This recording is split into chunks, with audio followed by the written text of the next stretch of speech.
Hello guys, কি অবস্থা সবার? দেখেন এখানে কি যেন দেখা যাইতেছে, কিছু একটা এখানে হইতেছে। দেখলে অবশ্যই বুঝতে পারবেন। তা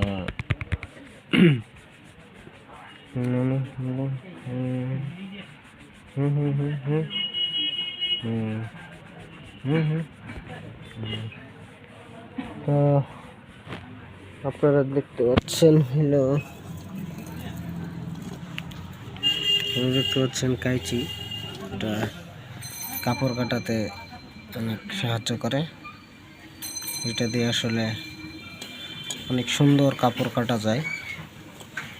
একদিন ছান দিলে অনেকদিন ধার থাকে। তবে এটার থেকেও ভালো ভালো আছে, আমার কাছেও আছে, কিন্তু ওইটা অন্য জায়গায়। মানে আমার দোকানে দুইটা কেচি অনেক কাজে লাগে, অনেক ভালো। তা আপনারা চাইলে নিতে পারেন, এটা দিয়ে কাপড় টাপড় কাটতে পারেন, অন্য কোনো কিছু কাটা যায়, সমস্যা নেই।